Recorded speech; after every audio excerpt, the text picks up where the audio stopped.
বনে ফিরল বাঘ? কারণ আজমলমারির জঙ্গলে ইতিমধ্যেই বাঘ পৌঁছে গেছে এমনটাই মনে করছে বন দপ্তর। নদীর সাঁতরে সে আজমলমারির জঙ্গলে ঢুকেছে এমনটাই দাবি বন দপ্তরের, কারণ নদীর পাড়ে মিলেছে বাঘের পায়ের ছাপ।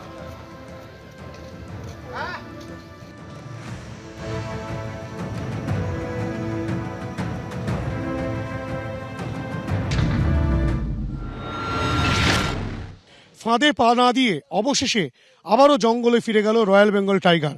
আমরা রয়েছি যেই জঙ্গলে, সেটা কিন্তু একেবারে যে উত্তর বৈকুণ্ঠপুর গ্রাম লাগোয়া যে জঙ্গল, সেই জঙ্গলে কিন্তু যে জাল ঘেরা হয়েছিল সেই জাল সরিয়ে দিচ্ছেন বনকর্মীরা, এবং তারা যেটা বলছেন যে তারা কিন্তু একেবারে নিশ্চিত, এবং বন আধিকারিকরাও যেটা নিশ্চিত করছেন যে এই উত্তর বৈকুণ্ঠপুর গ্রামে যে বাঘটি ঢুকেছিল এই জঙ্গলে, যে জঙ্গলটিকে ঘিরে ফেলা হয়েছিল গ্রামবাসীদের নিরাপত্তার স্বার্থে এবং বাঘটিকে ধরার জন্য, সেই বাঘটি কিন্তু আজমলমারি জঙ্গল, যে জঙ্গল থেকে সেই বাঘ এসেছিল, সেই জঙ্গলে ফিরে গিয়েছে মাকড়ি নদী পেরিয়ে।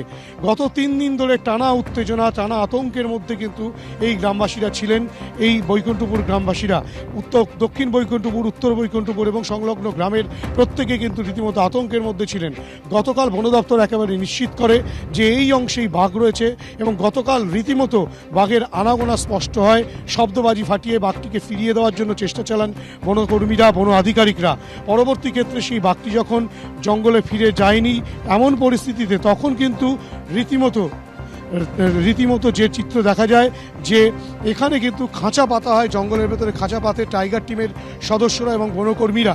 সেখানে কিন্তু তারা খাঁচা পেতে টোপ দেয় একটি ছাগল, কিন্তু সেই খাঁচায় পা না দিয়ে কিন্তু সেই বাঘটি রাতের বেলায় একেবারে এই যে নদী রয়েছে মাকড়ি নদী, ক্যামেরা পার্সন অভিজিৎ দাসকে বলবো দেখাতে, সেই মাকড়ি নদী পেরিয়ে আজমলমারি জঙ্গলে ফিরে গিয়েছে, তেমনটাই বন দপ্তরের তরফ থেকে নিশ্চিত করা হচ্ছে। কেননা বাঘের পায়ের ছাপ, ফিরে যাওয়ার পায়ের ছাপ একেবারে স্পষ্ট।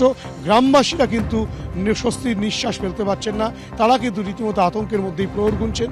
তারা বলছেন বারংবার বাঘ কিন্তু এই গ্রামে ঢুকে যাচ্ছে, মইপিট অঞ্চলের বিভিন্ন গ্রামে ঢুকছে, আবারও যে বাঘ ফিরে আসবে না তেমনটাও কিন্তু নিশ্চিত নয়। সেই কারণেই তাদের আতঙ্কও কাটছে না, সেই কারণেই তারা চাইছেন এর স্থায়ী সমাধান।